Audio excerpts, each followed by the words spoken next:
Okay. Those are in the Inquisition chat, or Inquisition earlier. If you're, I assume you were there and present to my ass reaming by Doomcock for daring to try and stick up for some kind of modest defense of lower decks.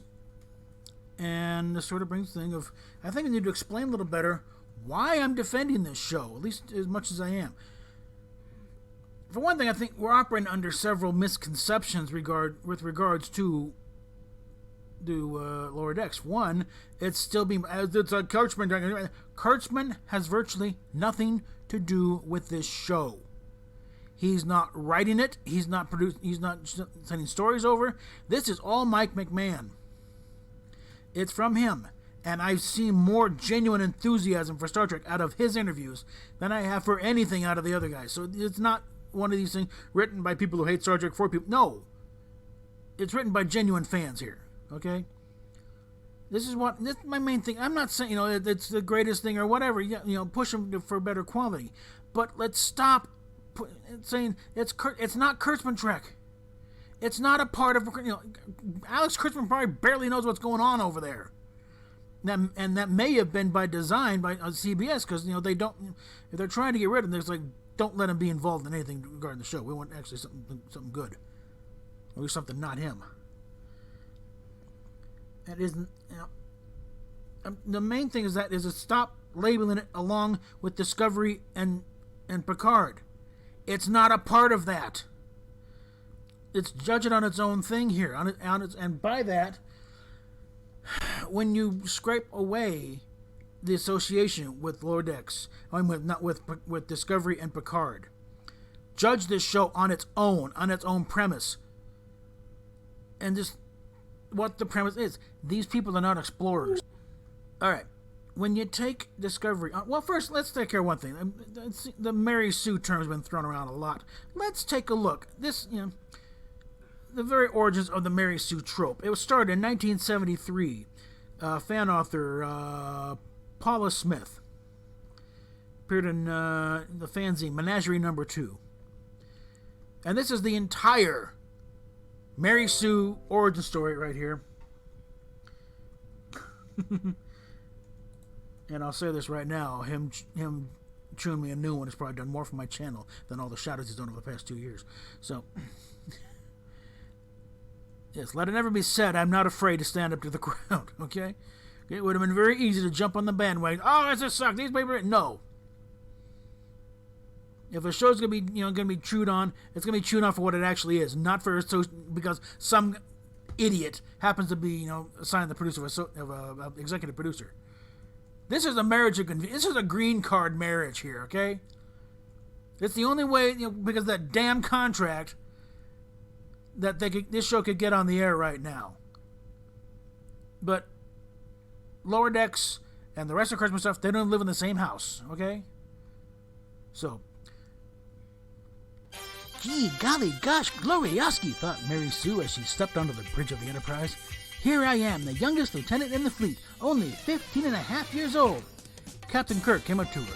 Oh, Lieutenant, I love you madly. Will you come to bed with me? Captain, I'm not that kind of girl. You're right, and I respect you for it. Here, take over the ship for a minute while I go get some coffee for us. Mr. Spock came on the bridge. What are you doing in the command seat, Lieutenant? The captain told me to. Flawlessly logical. I admire your mind. Captain Kirk, Mr. Spock, Dr. McCoy, and Mr. Scott beamed down with Lieutenant Mary Sue to Rigel 37. They were attacked by green androids and thrown into prison.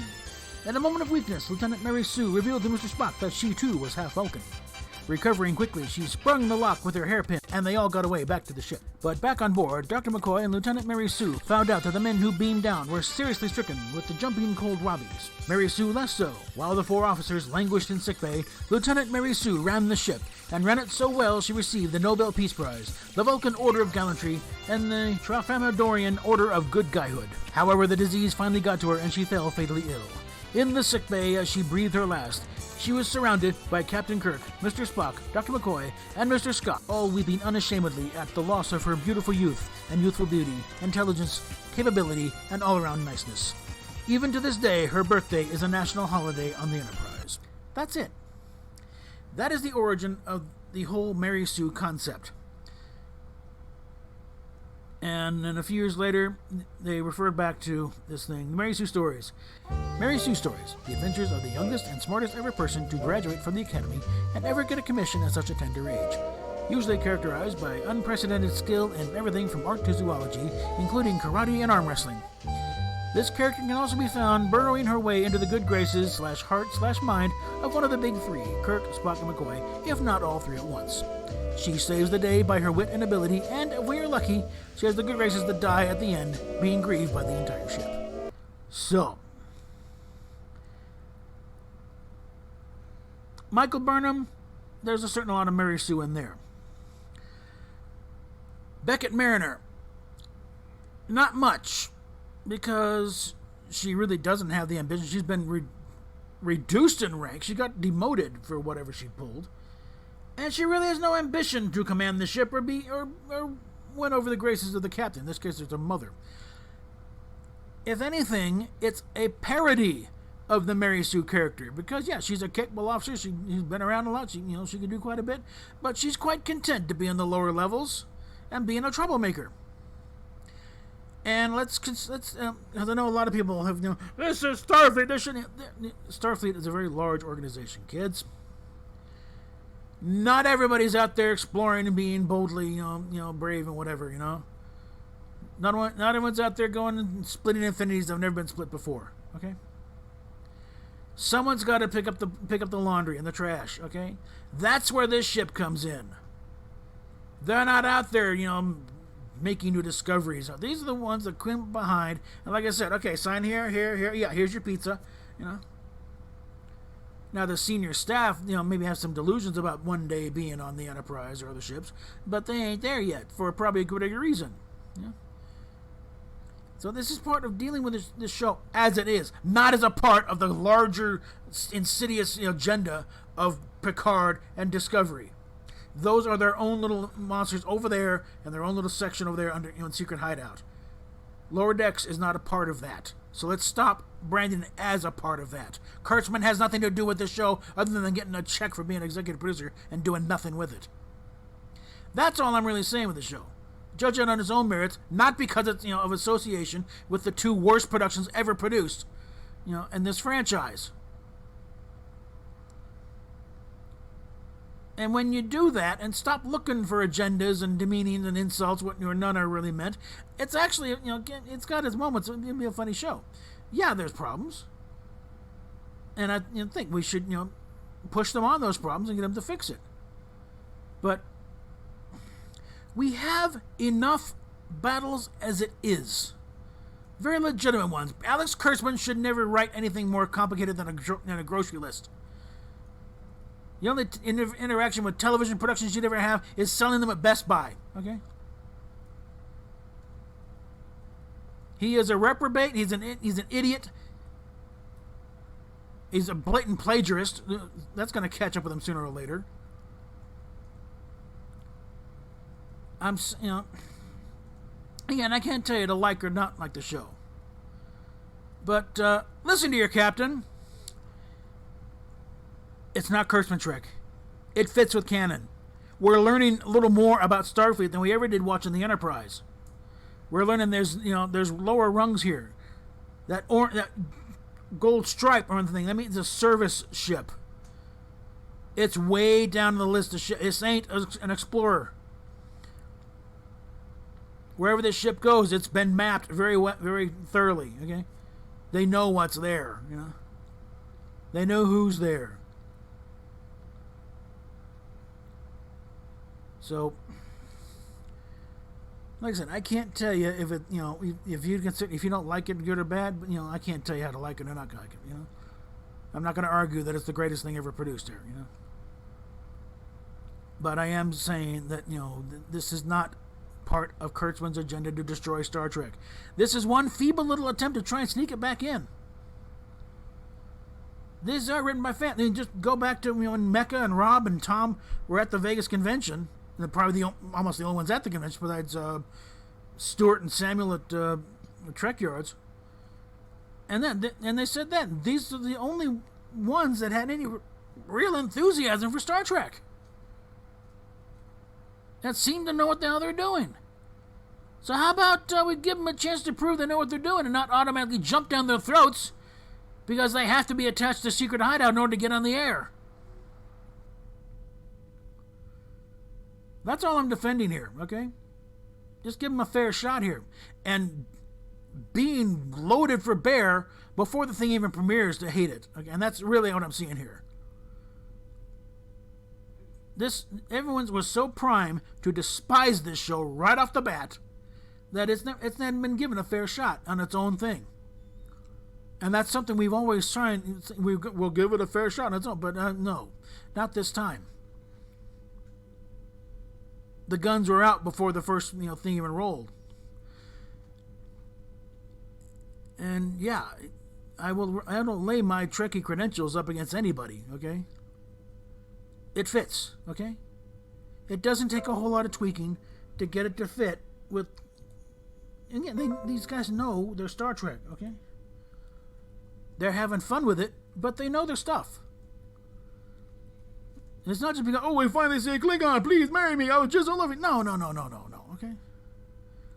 I mean, it is encouraging that they're actually paying attention, the attention to detail in the show. They are researching stuff. They, in the Klingon market there, of the Gach dealership, in the Klingon letters, it actually says Gach. On the part with all the weapons and the thing, they're actually labeled for weapons stuff. And there's all the Klingon writing. It actually spells out Klingon words that mean what they say they are. They're not just random glyphs up there. In the Andorian bar, the Andorians look like Andorians, and the Vidoran, and they're straight out of the animated series. And there was another in the Klingon market. There was another animated character, the score from Jihad, and also from there was one in Yesteryear. One of the guys doing the readings. And one of Morn's race was in the bar. It wasn't Morn. It was a female, actually. And the Ferengi looked and acted like a Ferengi, a little stereotypically because it was a setup. But they're putting in those touches. It's not just fan service when they're doing it right. And like Doomcock says about Star Wars, when are we going to declare a little bit of victory when they are reaching out here? Okay, and again, unfortunately, they are attached to secret hideouts, so everyone's a little suspect here. But let's acknowledge when they're trying, and that's all I'm saying here. Okay.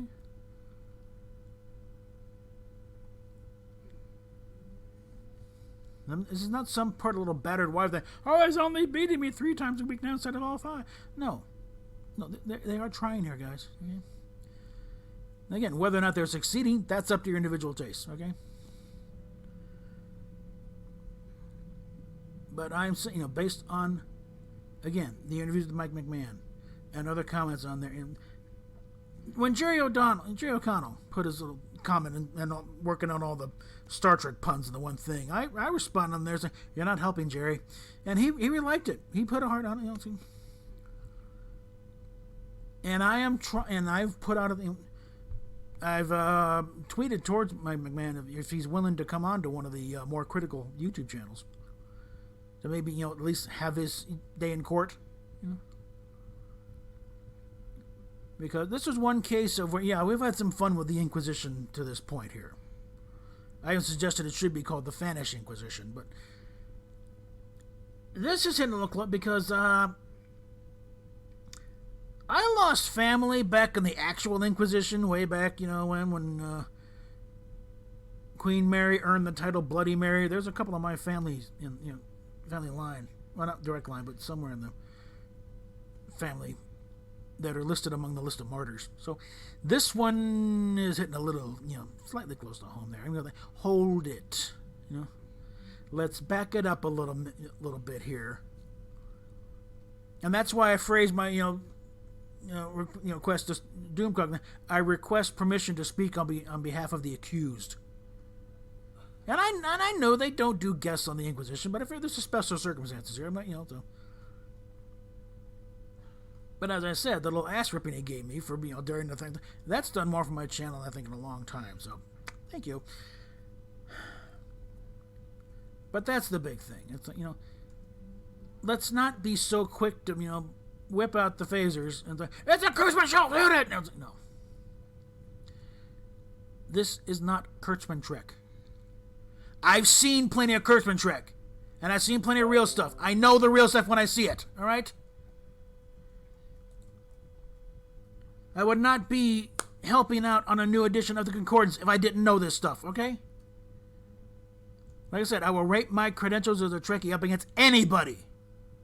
Even people who worked on the damn show.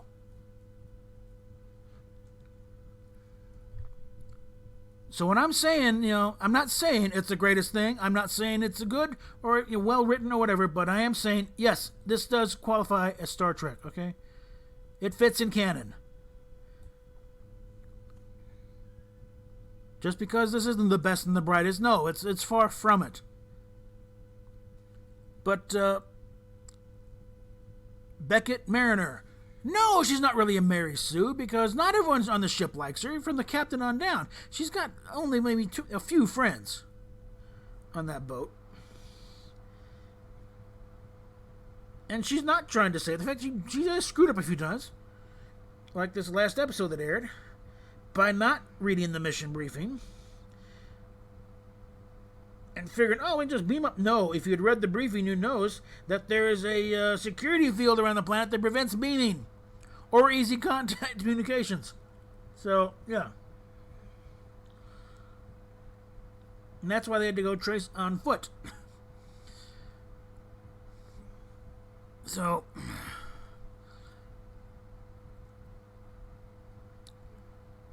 just judge it as its own thing. That's all I'm saying. It ain't Kurtzman Trek if Kurtzman's not writing it. He's not the showrunner. There is only one creator credit on there, and it's Mike McMahon. Kurtzman has no claim on this show, okay? If the contract were bought out, CBS could easily buy it out from... He couldn't take it with him, I don't think. Or he could be bought out and CBS could produce the show on their own. That's the kind of arrangement we got here. Secret Adult is just one of the production arms of it. As in, they're footing the bills. The animation's from Titmouse, and the production itself is on Roddenberry Production, of course, and then whatever production house that McMahon works out of. And they're the primary producers of this thing. They're the ones writing it. And before we were ready to throw Mike McMahon under the bus, he did win an Emmy or two working on Rick and Morty, okay? And other thing, and he got... I mean, he pressed enough that he was actually working as a story editor on that show for a while, okay? So, let's just back off a little bit here on Lower Decks. Give them time. It's only been 2 freaking episodes. Give him a little room to breathe here, okay? He seems like a nice enough guy, okay? Not like Kurtzman picking fights with the fans. No. Like it needs to be. I'll try and get Mike McMahon on my own channel. Give him a chance to defend himself, for fuck's sake, okay? So, with that, PayPal, Patreon, Subscribe Star down below. And we will talk at you later.